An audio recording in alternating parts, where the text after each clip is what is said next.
Congressman Latourette, thank you for joining us this week. Good to see you.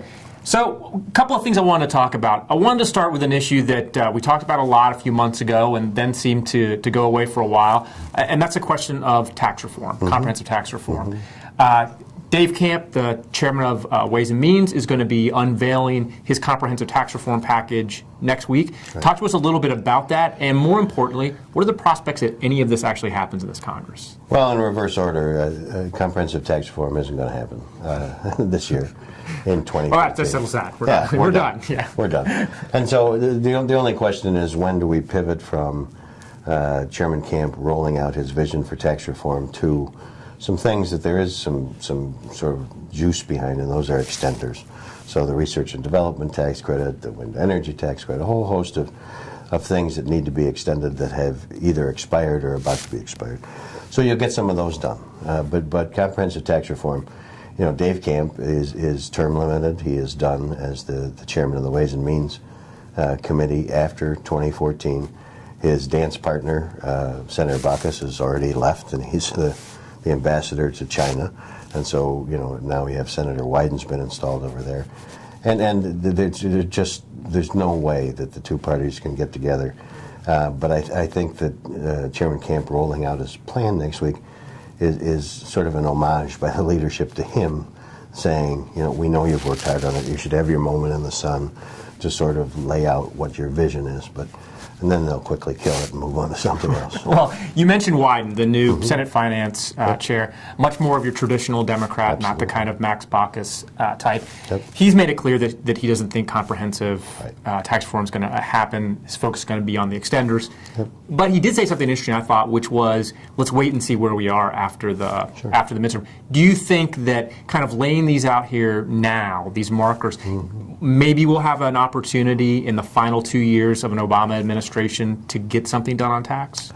Yeah, depending on what happens in the election. If what some people think are the Republicans are going to get functional control of the Senate to go along with the House, you then have Congress controlled by the Republicans and the president being a Democrat.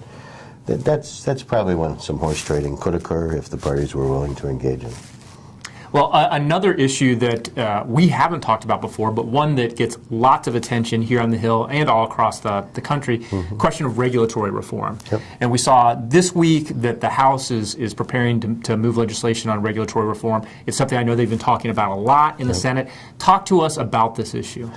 Well, I think anybody that's in business recognizes that regulations add to cost, add to time, add to everything else. And it's a partisan issue, and it's the mantra of the Republican Party has been that people are overtaxed and overregulated.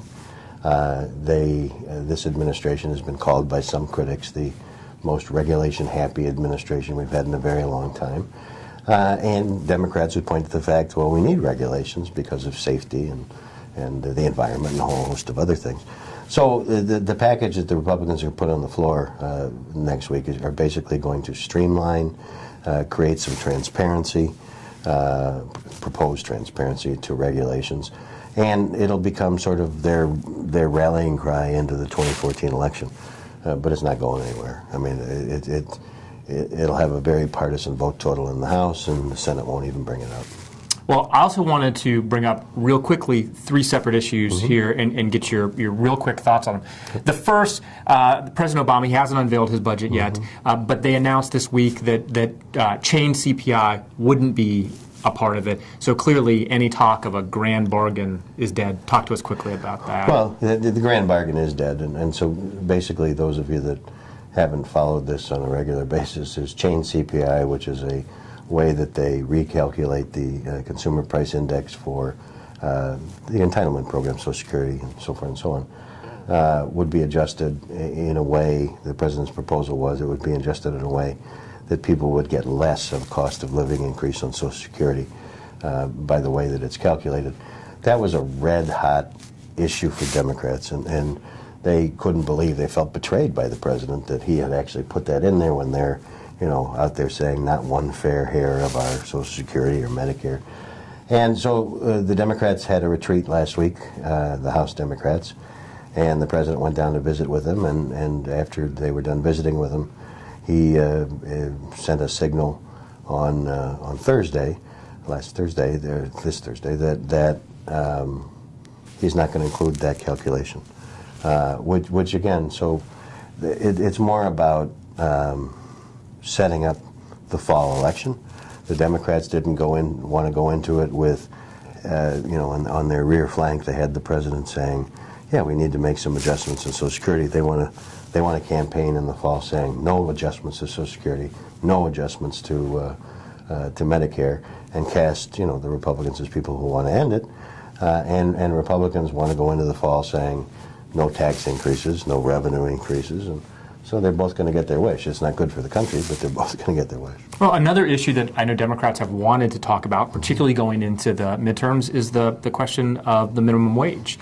Right. The president issued an executive order raising the minimum wage for federal contractors. Right. Then CBO puts out a report that essentially says that raising the minimum wage costs jobs. Yeah. Talk to us about this issue. And quite frankly, is this just a political issue, or are we going to see real movement on this? There's not going to be any movement, to my belief, in 2014. You'll see something in the Senate, probably. Senator Reid, I would be shocked if he didn't bring something up to take the minimum wage to $10.10. It's a non-starter in the House. I got a call the other day that reminded me that in 1996, Speaker Boehner allegedly uttered the words, "I'd rather commit suicide than raise the minimum wage," and so that's a pretty strong statement. It really is. Doesn't really leave much room to negotiate there. Right, even here in Washington, that's a strong statement. So and the CBO report. I mean, it was one of these reports that gave both sides something, and so what it said, from the perspective of people who want to raise the minimum wage, that if you raise the minimum wage up to $10.10 an hour, those making the minimum wage would have more money. Well, that's duh. I mean, right. Okay, I get that. And there's a figure in there, I think, someplace that it would lift 900,000 Americans out of poverty and get them above the poverty line for a family of four. So not insignificant. But in the same breath, and the one that gets all the attention on the Republican side, they say that it would also cost up to 500,000 jobs. And 500,000 jobs. And so, again, what you're going to hear in the next little bit is that Democrats are going to talk about the need to lift people up out of poverty, and the Republicans are going to say, wait a minute, with this flagging economy and unemployment and job creation isn't where, why should we take have another 500,000 people lose their jobs as a result of this? So, not going to happen. Final thing I want to get your thoughts on is this is the 5-year anniversary of the passage of the stimulus package. Right.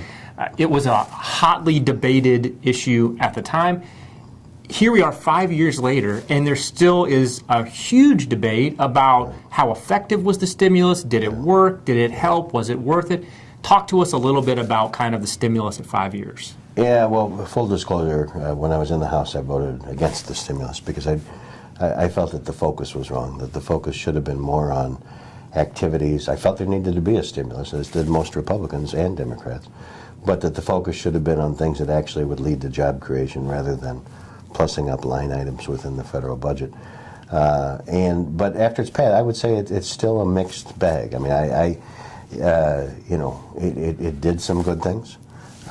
It certainly didn't create this panacea of job creation. Unemployment remained about where it was. It's still down a little bit, but it doesn't have anything to do with the stimulus bill today. But I would argue that how can you not spend over $800 billion and make an improvement of some sort? Right, yeah. I mean, if you gave me $800 billion, I bet I could stimulate something. Right, exactly. If nothing but my bank account, I could stimulate something. And so it did have some positive impacts. But at the end of the day, if you look at our deficit and debt situation, it clearly exacerbated that. And I don't think it had, because it wasn't focused, and this is just my opinion, because it wasn't focused in the right direction entirely, it didn't achieve what you should have been able to achieve with $800 billion.